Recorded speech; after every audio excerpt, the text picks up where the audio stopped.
Selamat siang Pak Risma dan teman-teman. Kami dari kelompok 2 ingin mempresentasikan mengenai jurnal kami dengan judul Optimalisasi Pengelolaan Sampah Berbasis Teknologi dan Nilai Keagamaan. Kelompok kami terdiri atas Adeltipta Tarliman, Justin Hartanto Wijaya, Kelvin Jonathan Yusak, Marcelin Catherine Willison, Natasha Kayla Cahyadi, dan Nathan Otnil Halim Wirawan. Pertama kami akan membahas mengenai abstrak. Penelitian ini mengkaji pengelolaan sampah berbasis teknologi dan nilai keagamaan di kawasan Pantai Ancol yang menghadapi tantangan besar akibat tingginya sampah yang tidak terkelola. Indonesia sebagai negara maritim memiliki sumber daya alam yang melimpah. Sayangnya, pencemaran lingkungan khususnya sampah di pesisir telah mengancam ekosistem laut, menurunkan daya tarik wisata, serta mempengaruhi kesehatan masyarakat. Penelitian ini bertujuan untuk memahami pola perilaku masyarakat dalam pengelolaan sampah dan mengeksplorasi integrasi nilai keagamaan sebagai upaya peningkatan kesadaran lingkungan. Dengan menggunakan metode kualitatif dan pendekatan deskriptif, penelitian ini melibatkan observasi langsung, wawancara mendalam dengan pengelola dan masyarakat setempat, serta dokumentasi kondisi Pantai Ancol. Hasil penelitian menunjukkan bahwa mayoritas sampah berasal dari aktivitas pengunjung dan aliran sungai. Dampak utama meliputi pencemaran ekosistem laut, penurunan kualitas destinasi wisata, dan gangguan kesehatan masyarakat. Meski upaya pengelolaan telah dilakukan, seperti penyediaan tempat sampah strategis dan peningkatan jumlah petugas kebersihan, partisipasi masyarakat masih rendah. Penelitian ini juga mengungkap bahwa nilai-nilai keagamaan seperti kebersihan sebagai bagian dari iman dapat digunakan untuk membangun kesadaran kolektif dalam menjaga lingkungan. Kesimpulan penelitian menegaskan perlunya pendekatan holistik yang mengintegrasikan teknologi dan nilai spiritual untuk menciptakan pengelolaan sampah yang efektif dan berkelanjutan. Solusi ini diharapkan dapat memperbaiki kondisi Pantai Ancol sekaligus menjadi model untuk kawasan pesisir lainnya di Indonesia. Selanjutnya, kata kunci dalam jurnal ini meliputi nilai agama, sampah, sanitasi, dan pantai. Sebagai negara maritim, Indonesia memiliki jumlah pantai yang berlimpah, yang sumber dayanya berpotensi besar untuk menunjang kehidupan masyarakat, salah satunya sebagai mata pencaharian masyarakat di bidang pariwisata. Miris ya, potensi yang seharusnya dimanfaatkan untuk kepentingan masyarakat, seringkali rusak akibat perilaku tidak tanggung jawab dari masyarakat itu sendiri, seperti pembuangan sampah secara sembarangan. Badan Pusat Statistik menyatakan bahwa jumlah sampah yang terangkut perharinya diestimasikan mencapai 7.000 ton.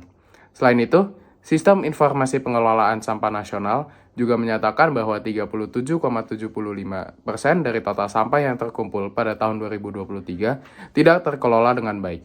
Hal ini membuktikan bahwa sampah merupakan isu serius di Indonesia yang belum mendapatkan perhatian cukup. Sebagai area transisi antara daratan dengan lautan, pencemaran pesisir pantai oleh sampah akan berdampak pada keberlangsungan hidup biota-biota yang bergantung kepadanya, yang berperan sebagai penunjang kehidupan masyarakat setempat. Dampak yang terasa kepada kehidupan biota di daerah pantai juga berpengaruh kepada kehidupan masyarakat setempat.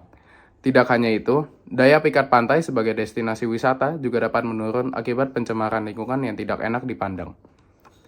Selain bertentangan dengan aturan yang berlaku, pengelolaan sampah yang buruk juga bertentangan dengan nilai dan ajaran agama yang dianut masyarakat, seperti Surah Ar-Rum ayat 41 dalam agama Islam, dan Roma pasal 8 ayat 20-21 dalam kitab agama Kristen. Kedua bacaan tersebut menyiratkan bahwa kerusakan di bumi, baik di daratan maupun di perairan, terjadi akibat perbuatan tangan manusia.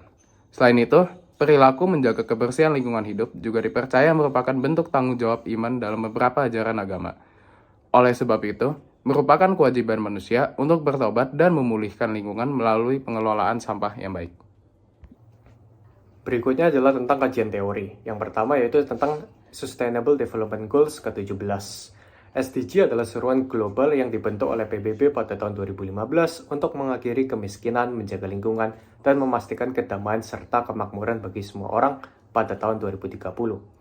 Menurut Department of Economic and Social Affairs United Nations, SDG ke-17, yaitu Partnership for the Goals, mendorong kolaborasi antara sektor publik, swasta, dan masyarakat sipil guna memobilisasi sumber daya dan mengatasi masalah lingkungan seperti pencemaran pantai. Lalu berikutnya yaitu mengenai sampah. Sampah adalah masalah besar yang mempengaruhi estetika lingkungan, kesehatan manusia, dan ekosistem. Data dari SIPSN 2023 menunjukkan hampir 40% sampah di Indonesia tidak terkelola, mencerminkan ketimpangan signifikan dalam pengelolaan sampah. Pencemaran yang disebabkan oleh penumpukan sampah dapat berakibatkan fatal bagi lingkungan. Dikutip dari Detik News, jutaan ikan mati akibat dari tercemarnya sungai-sungai yang bermuara ke laut di sepanjang Pantai Ancol pada tahun 2015 silam. Lalu berikutnya yaitu kebersihan sesuai dengan moral agama. Menjaga kebersihan lingkungan merupakan tanggung jawab moral dan spiritual manusia yang ditegaskan dalam berbagai ajaran agama, seperti Surah Ar-Rumah 30 ayat 41 dalam ajaran Islam, Dhammapada ayat 49 dalam Buddhisme, dan konsep Trihita Karna dalam ajaran Hindu. Secara universal, kebersihan dan kepedulian terhadap lingkungan adalah tanggung jawab manusia dalam menjaga keseimbangan alam. Menjaga kebersihan dan mencegah kerusakan alam adalah tanggung jawab etis dan moral manusia, yang membantu menciptakan dunia yang sehat, harmonis bagi semua makhluk hidup, tanpa memandang latar belakang budaya ataupun kepercayaan. Yang ketiga adalah metode penelitian. Penelitian ini menggunakan metode kualitatif dengan pendekatan deskriptif untuk memahami pola perilaku masyarakat di Pantai Ancol terkait pengelolaan sampah serta proses terbentuknya tumpukan sampah. Tahapan penelitian meliputi observasi untuk mengidentifikasi perilaku masyarakat dan menentukan lokasi pengumpulan data, wawancara mendalam terhadap 3 narasumber dari pihak pengelola Pantai Ancol untuk mendapatkan informasi terkait pengelolaan sampah serta dokumentasi berupa foto dan catatan lapangan sebagai bukti pendukung. Yang pertama, kami melaksanakan perencanaan The Survey lokasi yang diadakan pada tanggal 13 September sampai 16 September. Yang kedua ada penyusunan proposal pada tanggal 17 September hingga 26 September. Yang ketiga ada pelaksanaan proyek pada tanggal 3 Oktober. Lalu keempat ada penyusunan laporan akhir pada tanggal 10 Oktober hingga 15 Oktober. Dan terakhir kami ada pembuatan video dokumentasi pada tanggal 14 November hingga 21 November. Populasi dalam penelitian ini mencakup seluruh masyarakat yang beraktivitas di Pantai Ancol, sedangkan sampel terdiri dari 3 narasumber yang dipilih secara purposif berdasarkan peran dan relevansi mereka terhadap proses pengelolaan sampah. Variabel bebas dalam penelitian ini adalah pola perilaku masyarakat, sementara variabel terkaitnya adalah tumpukan sampah dan efektivitas pengelolaan sampah. Teknik pengumpulan data yang digunakan meliputi observasi langsung untuk mencatat perilaku masyarakat dan fakta penyebab tumpukan sampah. Wawancara mendalam untuk mendapatkan informasi yang lebih rinci serta dokumentasi sebagai bukti pendukung. Data yang diperoleh dianalisis secara deskriptif kualitatif melalui 3 tahap, yaitu yang pertama ada reduksi data, penyajian data, dan penarikan kesimpulan. Reduksi data dilakukan dengan penyaringan informasi penting dari hasil observasi dan wawancara. Selanjutnya data disajikan dalam bentuk narasi, tabel, dan grafik yang mempermudah interpretasi. Terakhir penarikan kesimpulan dilakukan untuk memahami pola dan yang ditemukan serta merumuskan solusi terhadap masalah pengelolaan sampah di Pantai Ancol. Penelitian ini diharapkan dapat memberikan gambaran menyeluruh mengenai permasalahan sampah dan upaya penanganannya di lokasi tersebut.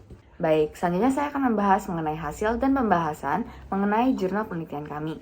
Yang pertama, penyebab sampah dan dampaknya terhadap lingkungan. Observasi yang dilakukan di Pantai Ancol memperlihatkan bahwa sampah yang berserakan di daerah Pantai Ancol mayoritas berasal dari aktivitas manusia, baik dari pengunjung yang datang ataupun sampah yang terbawa oleh arus hingga berakhir di pantai. Sampah yang berserakan mencakup berbagai macam sampah anorganik dan organik, hingga bertumpuk dan menimbulkan bau yang tidak sedap serta merusak estetika pantai. Berdasarkan gambar yang tertera, masih ada beberapa tempat di lingkungan publik yang masih terhitung cukup kotor dari segi kebersihan. Hal ini dapat berasal dari kegiatan manusia seperti sampah tisu ataupun plastik bekas makanan. Sampah-sampah ini tentu ada asal-muasalnya, dan jika tidak ditaruh di tempat yang benar dapat merusak kelangsungan makhluk hidup di ekosistem tersebut. Selain merusak ekosistem, sampah-sampah yang berserakan di tempat umum juga dapat menciptakan lingkungan yang tidak nyaman bagi makhluk hidup. Aroma tidak sedap dan pemandangan yang kurang menarik akibat tumpukan sampah bisa mengurangi daya tarik suatu tempat, terutama di daerah wisata atau ruang publik yang seharusnya menjadi tempat bersantai dan berkumpul. Hal ini juga dapat berdampak buruk pada reputasi suatu wilayah, terutama jika lingkungan yang kotor menjadi perhatian wisatawan atau pengunjung dari daerah lain. Yang kedua, mengenai upaya menjaga kebersihan lingkungan. Berdasarkan hasil wawancara dari 3 narasumber, kami mendapati berbagai wawasan mengenai proses pengelolaan sampah di Pantai Ancol seperti sampah yang terbawa dari muara sungai, menumpuk di hulu hingga berdampak pada ekosistem pesisir pantai, serta sampah yang dari aktivitas pengunjung. Upaya dari pihak Pantai Ancol untuk menanggapi masalah tersebut yakni dengan meletakkan tempat sampah pada berbagai titik yang strategis dan meningkatkan jumlah petugas pengurus kebersihan. Namun tetap saja ada berbagai keterbatasan seperti minimnya partisipasi aktif para pengunjung dan masyarakat setempat serta kurangnya sumber daya dalam proses pengelolaan sampah. Pertanyaan yang kami lontarkan kepada narasumber pertama adalah, apa jenis sampah yang paling sering muncul di Pantai Ancol? Bagaimana cara pihak Ancol menangani masalah tersebut? Apa penggunaan kompos hasil pengelolaan sampah organik? Dalam proses pengelolaan sampah, apa masalah terbesarnya? Dan bagaimana cara pihak Ancol mengatur pengelolaan sampah dari vendor-vendor makanan? Lalu, setelah kami mendapatkan jawaban dari pertanyaan yang ada di atas, kami dapat menyimpulkan bahwa mayoritas jenis sampah yang sering muncul di pantai Ancol berupa plastik bungkus makanan dan minuman. Lalu, cara pihak Ancol menangani volume sampah yang besar adalah dengan memperbanyak tempat sampah dan juga membuat fasilitas pengelolaan sampah mandiri. Lalu, sampah yang akan dipilah menjadi organik dan anorganik.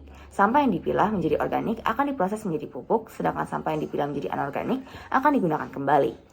Kompos yang berasal dari hasil pengelolaan sampah organik akan digunakan untuk pemupukan tanaman yang berada pada kawasan pantai Ancol.